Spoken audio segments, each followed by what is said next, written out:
Hi, this is Lou Ann with Rock and Book Reviews, and I'm so pleased to be here today with author Don Fleming. Don, tell us a little bit about your life as a child and where you grew up and how many siblings and so forth. Sure. I'm a Midwest girl. I grew up in Minneapolis, Minnesota, metropolitan area, and I was an only child till I was 9, so I'm really good at entertaining myself. And I have a brother that's 9 years younger than me and one that's 16 years younger than me. It's probably why I never had children of my own. Can you think of some key events in your life that had an impact on you that really stood out? Sure. Well, we had moved a couple of times. The last time was in between like 7th and 8th grade. So I think that helped me in terms of meeting new people and making new relationships. I would say one of the big things that happened to me, my dad was a high school dropout, actually, never went beyond the 10th grade, ended up going in the Army and then, working pretty much blue collar jobs. And then he decided to start his own business after we had moved. I was probably, I don't know, late junior high, early senior high. And unfortunately, in my junior year, he ended up filing bankruptcy, which obviously impacted the family very greatly. But it also gave me a window into entrepreneurship because my dad was really successful, but he was trying to do it all. And he didn't have the training, he didn't have the skills to be able to handle as much business as he got in. And so I've always said, as a business attorney, I always said, too much business can kill you just as quickly as not enough if you're not prepared to handle the influx in it. So that I think that was probably the biggest impact. So that leads me into the next question. Is that one of the reasons you went into real estate business and into your career? No, actually, the reason I did that, when I was 16, I worked at a real estate company. And back then, that was 1977. Career options were still not plentiful for women at that point in time. And I saw all these really smart, capable female real estate agents. And actually my first mother-in-law was a divorcee who was did very well in real estate. And so I just saw that as, they had their freedom, they were making as much as men did. And I was like, I think I want to do that. I couldn't see myself in a cubicle. But you graduated from law school with a degree in international business. Why this degree? Well, I actually ended up going to college, which nobody in my entire family had ever gone to college. I mean, extended family included. My mom was a secretary. Like I said, my dad was really blue collar.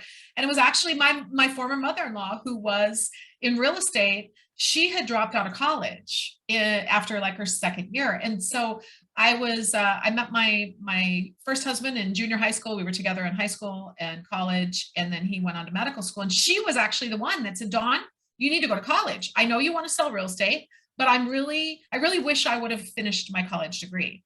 And I said, oh, okay. And thankfully I did, because the real estate market crashed right after I graduated from high school. It would not have been a good time to enter that field. So I did go on and get a degree in anthropology of all things. And so that, with my 5 years of waitressing experience, got me a job as a bill collector. So it wasn't a very glamorous start to my career. I went after my divorce. I decided I really didn't want to be working on straight commission. And the cyclical nature of the real estate industry, the roller coaster. So in a moment of insanity, I decided to go to law school. And the reason for the insanity was my first husband was a psychiatrist. And so I said, I need a real job. So I did a 2.5-year suicide program, I call it, and went all summer and everything and finished it. And then I really liked the transactional nature of real estate, making deals. But I just, didn't really want to do the straight commission thing. So that's why I went into international business. At that time, it was the early 90s. World trade was exploding. I really saw an opportunity to help smaller American companies move overseas, move their business overseas at a time when it was really Coca-Cola and Pepsi, just the big guys were really doing the international business. And there was a ton of entrepreneur small businesses that had started after the crash in the late 80s, when all the defense contractors started laying people off in droves. And so a lot of these people didn't want to move. And so they started their own businesses. There's a lot of tech companies, a lot of engineering companies, that sort of thing. And I figured they needed help. And so I ended up going that direction. Curious, did your husband try to psychoanalyze you all the time? Well, we won't go into that, but let's just say, I was devastated at the time, and it's really turned out to be a blessing in disguise. I was single for 10 years. I kissed lots of frogs and eventually found my prince. So God is paying me back for my first husband. Is what I would say. It all works out in the wash. It all worked out. Okay. When and where did you meet your husband? So we met through some mutual friends. We actually started chatting at a Memorial Day pool party. And that's when I learned he was actually living on a sailboat at the time. So he asked, I said, oh gosh, that sounds like fun. He says, yeah, I go sailing every weekend. Anytime you want to go, let me know. And so we actually went sailing. I didn't know it was a date. He was 10 years older than me, so I didn't really consider him dating material. So I said things in that initial sailing trip that I would never have said on the date, dating horror stories, that sort of thing. But little did I know he was taking me sailing to find out if I got seasick, because if I would have, that would have been a deal breaker, like that, game over. So I passed the test. I, like I said, Minnesota girl, grew up on the water, didn't do much sailing, but lots of fishing and water skiing and, that sort of thing. So I was very comfortable. My mom and dad were 10 years apart, and they had a perfectly happy marriage. So yeah, no, we were friends first, basically. So yeah, it's a better way to go. That inspired you two to go into this business venture together. So we have two businesses, actually. We have our vacation villa. We live on an oceanfront villa. We rent out the first 2 floors, and then we live on the 3rd floor. And we started that business because we wanted to diversify our income. I was making great money in a direct sales company, had been in that industry for 2 decades, but all my eggs were in one basket. And it made me very nervous. And I was like, we need to diversify a little bit. Something happens to this business, we don't want to do that. So that's why we started the vacation villa business. And then we said, I could live anywhere. So it's like, well, we're not really happy in Florida. We can live anywhere. Why not? Let's just hop on our boat. Let's take the boat down, hang out, see if we like it. If we don't like it, we can go somewhere else because our house moves. And so that's what we did. We did a little beta test, if you will. And we kept meeting people on the beach. My husband's very social, and he would just talk to random strangers. Oh, where are you from? How, have you been here before? Blah, blah, blah. So he'd, ask them questions. And then of course they'd ask questions back. Well, where are you from? And he'd say, oh, well, me and my wife live here. And they go, what? You live here? How is that possible? And so it really started because of demand. People were really intrigued that we were able to buy property here. Oh, you mean you can buy property in Mexico? Well, how does that work? And so it was really demand that we saw in the marketplace for information about this. That is the reason that we decided to start the Overseas Life Redesign business. I'm sure that the fact that your father had bankruptcy, that's probably why you feel uncomfortable with one career. Well, not only that, we also were wiped out in the 2008 crash. We ended up with 3 properties in foreclosure. We owed 1.1 million on property that was suddenly worth 600,000 combined. And so we saw that. And again, I just said, I want to make sure I'm prepared if something were to happen. And thank God we did, because 2 years after we bought this, for the first 2 years we owned it, we plowed every dime we made back into improving the property and increasing the value of the nightly rentals. And thank goodness we did, because in 2018, I lost that multiple 6-figure business overnight. It was gone. Wow.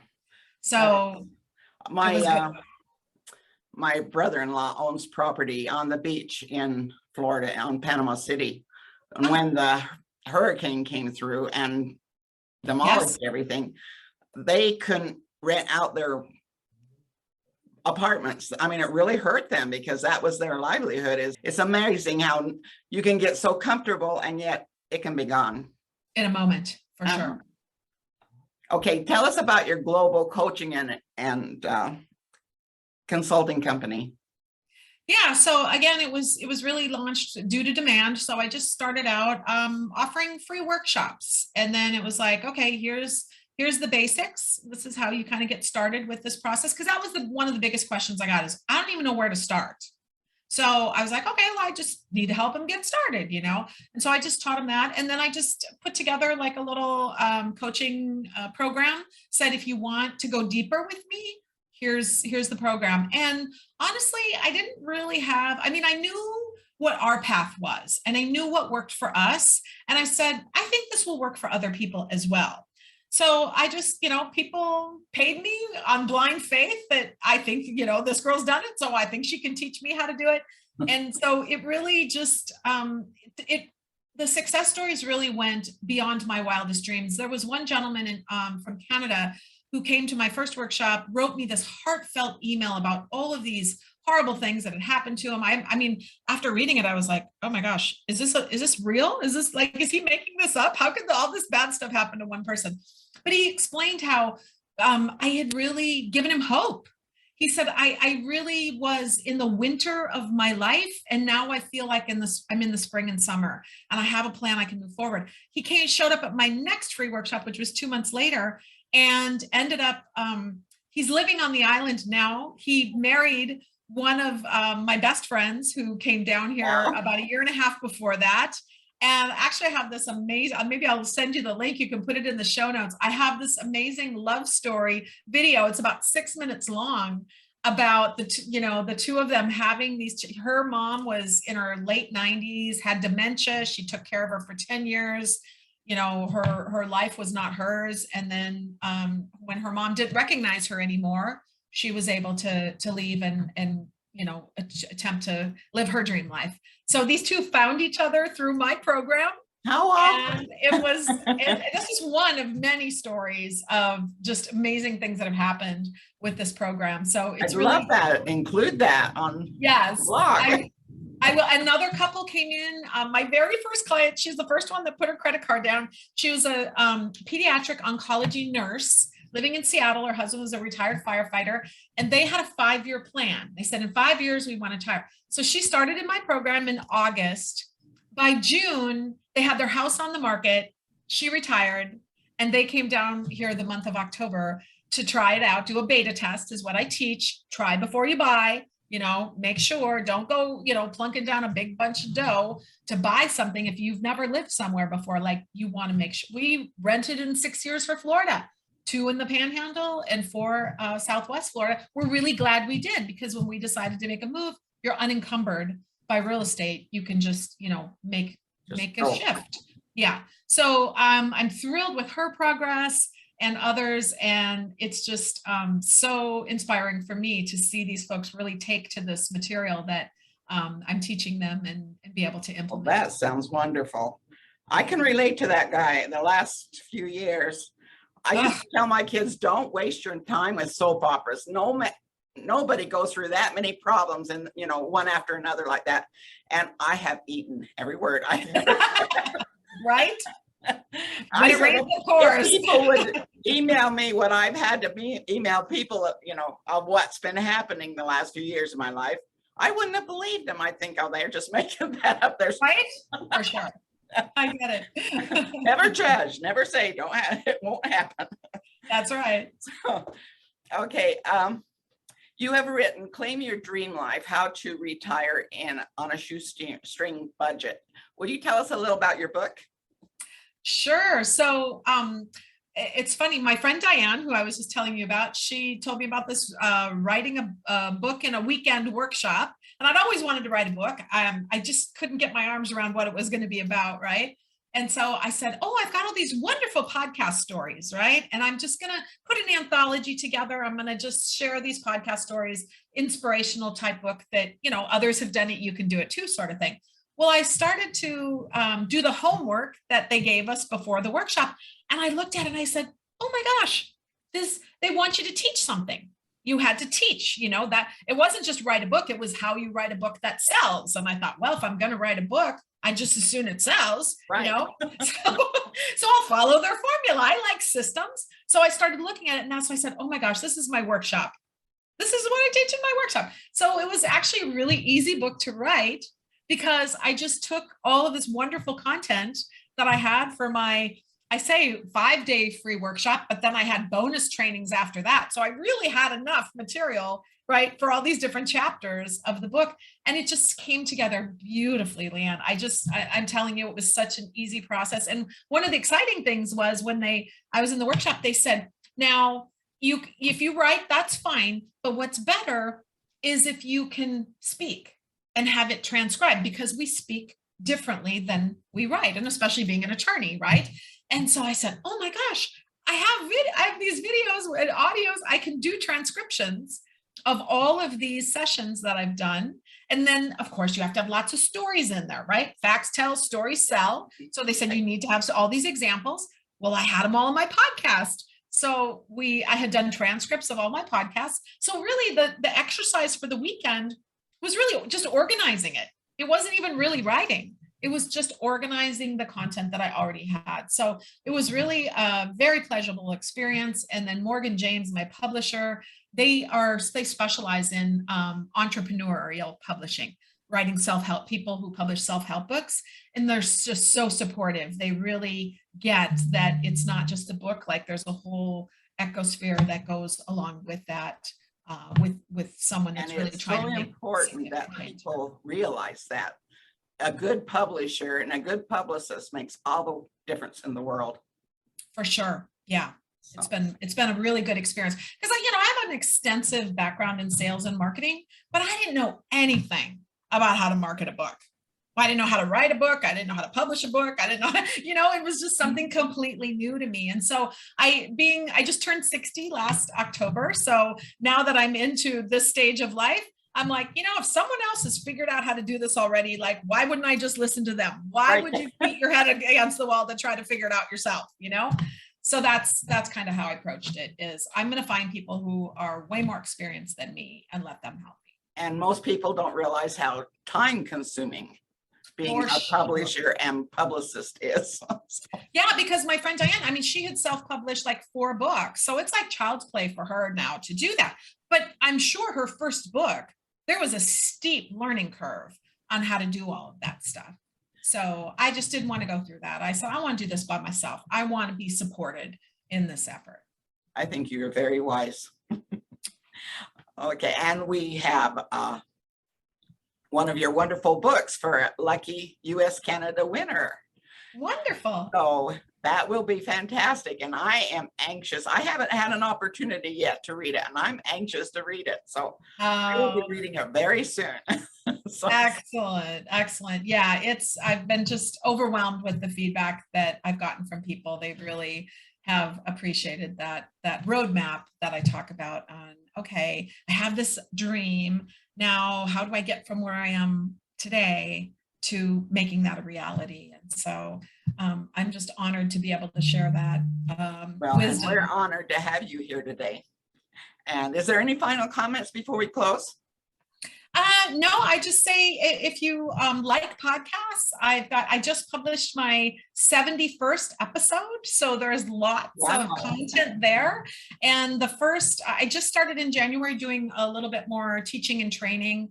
I changed things up a little bit. I have a social media community and I do weekly live shows. And so I decided I was going to combine those two. So my weekly live shows are now being published as podcasts. So you have my wisdom in addition to all these interviews from other people who have also made this big life change.